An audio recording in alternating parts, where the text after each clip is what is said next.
Olá, estudantes. Então, essa é uma aula ao vivo, né, para a gente falar um pouquinho de questões de avaliação, tá? Que a gente acabou de realizar, né? Hoje é o último dia, na verdade, da AD, e a gente vai começar agora, né, com a AP, que é a nossa, ela tem esse nome, né, AP por conta de avaliação presencial, porque ela era, né, realizada presencialmente nos polos, antes da gente entrar nesse período da pandemia, mas que nesse momento vocês ainda estão fazendo, né, nesse sistema remoto. Então, para a gente falar um pouquinho, né, do tipo de questão que a gente adota aqui na universidade, eu vou estar compartilhando aqui com vocês na tela algumas questões para esclarecer esses modelos, né. Então, a primeira questão que eu deixei aqui para nós, né, que na verdade são questões que para quem vai fazer o ENAD também, né, estão, fazendo parte aí do simulado, eu vou só diminuir aqui a minha tela para que vocês possam ver melhor aqui a questão, né. Então essa primeira aqui, ela tem que a gente chama primeiro uma referência textual, né, então é um texto curtinho aqui que eu vou ler. A instalação é uma linguagem que possui um princípio experimental e a ocupação de espaços, permitindo cruzamentos com outras linguagens e o uso de inúmeros suportes, como a apropriação de vídeos, objetos, esculturas, etc., em uma mesma obra.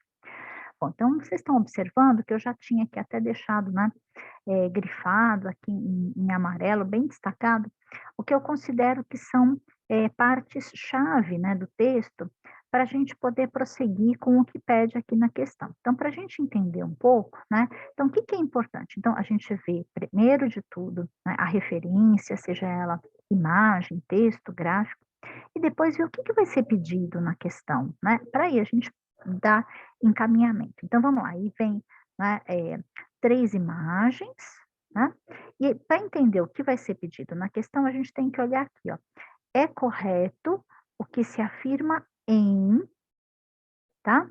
E aí a gente vê aqui, ó, somente a 3 é uma instalação, né, as imagens 2 e 3 são instalações, apenas 1 é uma instalação e 1 e 2 são instalações. Então, o que que vai se pedir aqui nessa questão, né?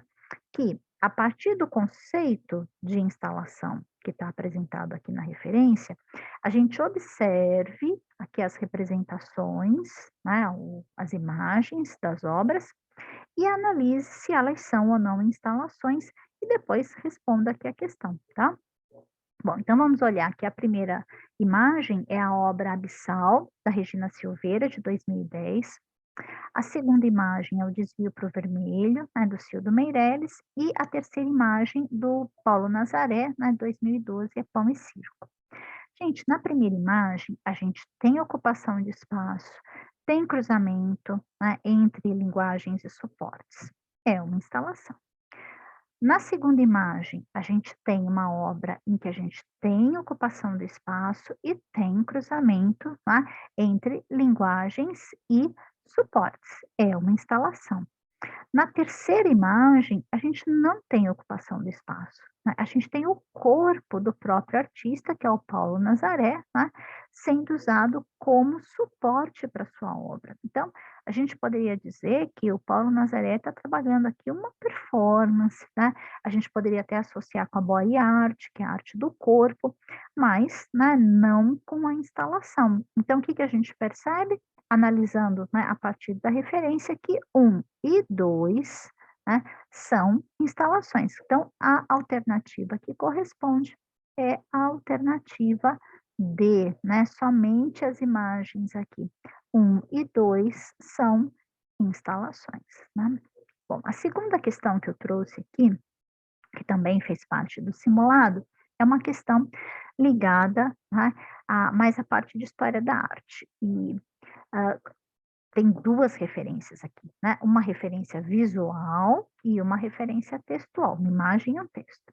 Então, na imagem tem aqui a legenda, é uma escadaria projetada, né, pelo Victor Horta, que é um dos arquitetos do Art Nouveau, na verdade o primeiro, né, arquiteto pioneiro aqui do Art Nouveau. E aí o texto vai dizer que o Art Nouveau é um nome dado, né, a um movimento internacional que se espalhou na Europa e Estados Unidos, né, desde o final da década de 1880 até a Primeira Guerra Mundial. Após os excessos e a preocupação vitoriana, né, com os estilos históricos, esse movimento foi uma obstinada e bem-sucedida tentativa de criar uma arte verdadeiramente moderna, caracterizada pela ênfase na linha, né, fosse ela ondulante, figurativa, abstrata ou geométrica, tratada com ousadia e simplicidade. O estilo seria encontrado em meios muito diferentes, como arquitetura, escultura, pintura, artes gráficas, design, estamparia, etc. Um dos objetivos do Art Nouveau era apagar as distinções entre belas artes e artes aplicadas, né? E aí tem aqui a referência de onde é que foi adaptado o texto, né? Bom, então a gente tem imagem e texto, e aí para a gente entender, né, o que se pede, a gente olha aqui as alternativas, né? Então, a partir do texto e da imagem, né, correto que se afirma ainda. Então, uma questão onde a gente vai interpretar texto e imagem e escolher qual das alternativas é a que corresponde, né? Então, na Espanha, onde recebeu a denominação de modernismo, esse movimento floresceu somente a partir dos anos 20, né, com a construção da Catedral de Barcelona por Gaudí. Não, né, que o texto já me falou, olha, nos anos 20, né, já tinha esse movimento, já estava o quê, gente? Já estava, né, decadente, já quase que não era mais adotado, tá? Então, não, quer dizer, não foi, né, só a partir dos anos 20 que ele se desenvolveu aqui na Espanha. Então já sabemos que essa não é. Hã, os criadores do Art Nouveau buscavam um desenho inspirado em formas orgânicas vegetais, né, e existia uma grande unidade nas formas arquitetônicas, né, no mobiliário, nos elementos visuais incorporados. Utilizou-se muito ferro forjado. Bom, então aí a gente volta para cá, né, será que a gente vê uma unidade? Puxa, tem uma imagem incrível aqui para gente, né, aonde a gente vê que toda a parte de ornamentação da parede, o desenho da escada, o guarda-corpo da escada, não é, tudo forma uma unidade extraordinária. Então, sim, né, a gente consegue entender isso. Essa questão da ênfase, né, orgânica da linha, olha, o texto traz para nós, né, essa ideia da linha ondulante, né, extremamente orgânica, está aqui no texto. E utilizou do ferro forjado, né, na confecção de elementos estruturais e ornamentais. Puxa, olha o ferro aqui, tá? Fazendo justamente esse guarda-corpo aqui da escada, né? E é curioso, né, que a gente vai, poder encontrar isso, né, inclusive aqui no Brasil também, né. Bom, então essa muito provavelmente é a resposta correta, né, a gente já encontrou aqui, mas vamos ver aqui as 2 outras, alternativas para ver o que que tem de errado, né. Então os edifícios foram construídos em muitas cidades europeias, como Paris, Viena, Londres, mas nenhuma na América do Sul. Poxa, eu acabei de dizer, né, que aqui no Brasil também a gente vai ter influência do Art Nouveau. Inclusive aqui em Santos, onde é a sede, né, da Unimes, da nossa universidade, a gente tem a Pinacoteca de Santos, que poucos anos depois de ser construída, é um antigo casarão na orla da praia, ele passou por uma, reforma, tá, e nessa reforma ele ganhou justamente, olha, uma das coisas é um guarda-corpo da escada todo em ferro, né, com esse trabalho ondulante de linha, com características Art Nouveau, tá. Então realmente não é verdade que não há na América do Sul, há sim e bastante, né. A intensa força do movimento, seu sucesso e sua popularidade foram também a razão de sua decadência. Em virtude de uma etapa tardia, aderiram a ele muitos artistas de criatividade duvidosa, né, que contribuíram para sua derrocada. Não, não é de jeito nenhum. O Art Nouveau, ele decai porque apesar de ser, né, já, apresentar uma série de características modernas, ele ainda faz uso do ornamento em grande quantidade. E todas as tendências, né, que, se saíram, vamos dizer assim, vitoriosas, que disputaram esse momento de nascimento do moderno, as que saíram vitoriosas estavam ligadas principalmente ao racionalismo, que elimina, o ornamento, né, então realmente não estaria correta essa afirmação. Então a gente já tinha encontrado que era aqui a alternativa B, né, a alternativa correta.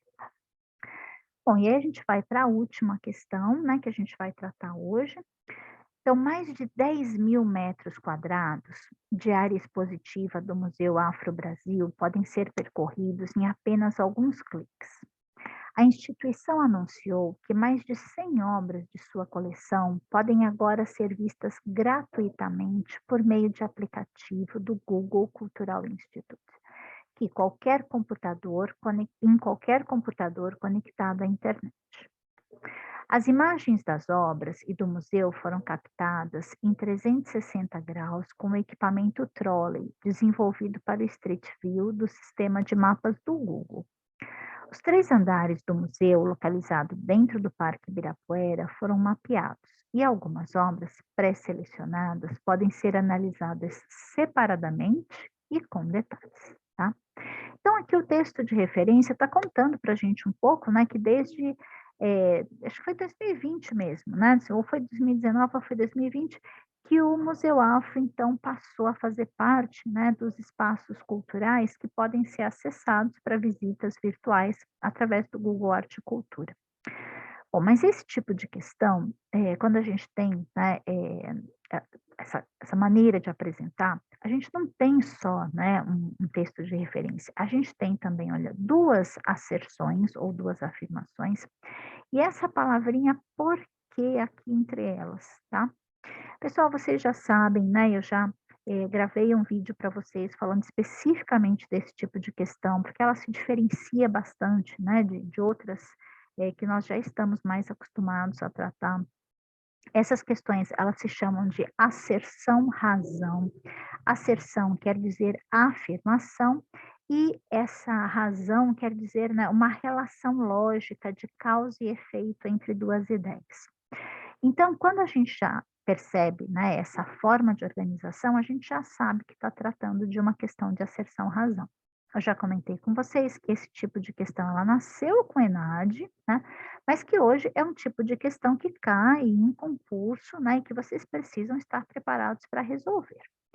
Primeira coisa que a gente tem que perceber, né, é que é um tipo de questão que quando a gente vê aqui o comando, né, da questão, comando é essa frase, né, que diz o que que deve ser realizado aqui na questão, a gente observa, e eu já deixei grifado aqui, que pede 2 coisas para nós. Primeiro, que a gente avalie as asserções ou afirmações. A gente vai avaliar dizendo se elas são verdadeiras ou falsas.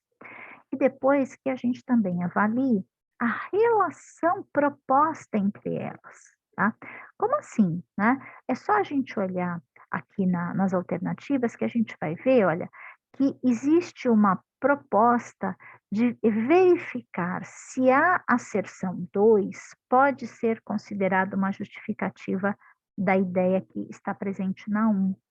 Isso significa dizer que existe uma relação lógica de causa e efeito entre elas, tá? E é isso que a gente vai tentar verificar. Mas isso só é necessário se as 2 asserções forem verdadeiras em relação a esse texto que está sendo apresentado aqui, tá bom? Então, a primeira etapa é a gente verificar, né, ou avaliar essas asserções. Então, vamos lá. A visita virtual ao Museu Afro-Brasil é um novo espaço de aprendizagem e possibilita leituras contextualizadas de obra de arte, né?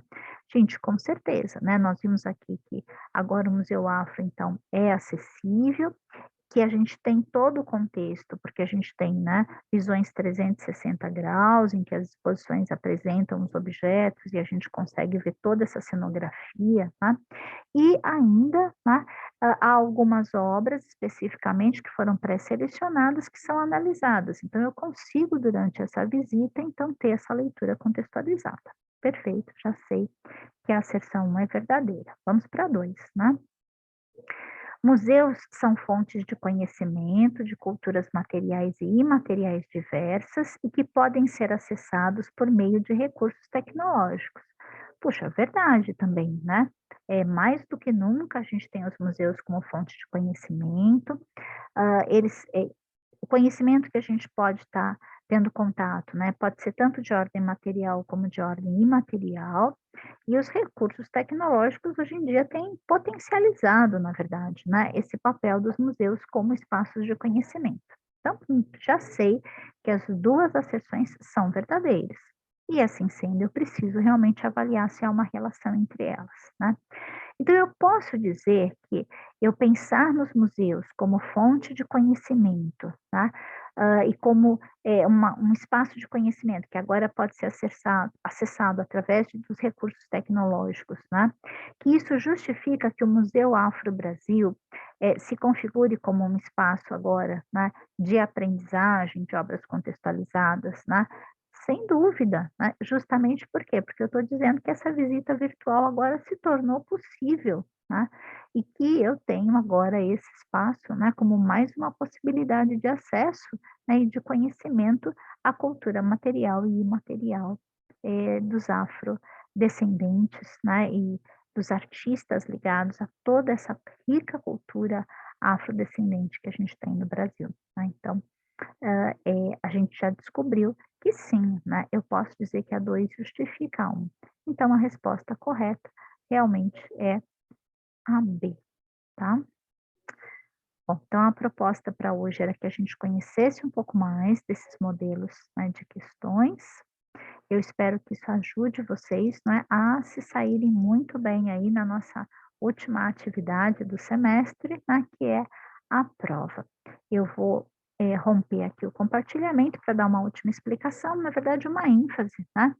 Pessoal, quando vocês, clicam, né, no link para fazer a prova presencial de vocês, o que abre para vocês é uma prova muito própria, feita quase que sob medida, né, e eu digo isso, porque, assim, a gente tem um banco de questões que é alimentado, por todas as disciplinas, mas na hora que você entra para fazer a prova, desse banco são retiradas por sorteio, né, 20 questões só que contemplam todas as disciplinas, mas que são escolhidas para você. Mas é randômico, gente, não tem nenhum critério, né, não é como rede social que tem um critério aí do que você gosta, do que você não, é completamente aleatório, para cada estudante que entra e clica, são sorteadas do banco 20 questões, tentando contemplar realmente um pouco de cada uma das disciplinas que estão no seu semestre. 20 questões, se você não está fazendo DP, né, e aí se faz DP muda um pouquinho, se faz só DP também muda o número de questões que está sendo realizado, tá bem?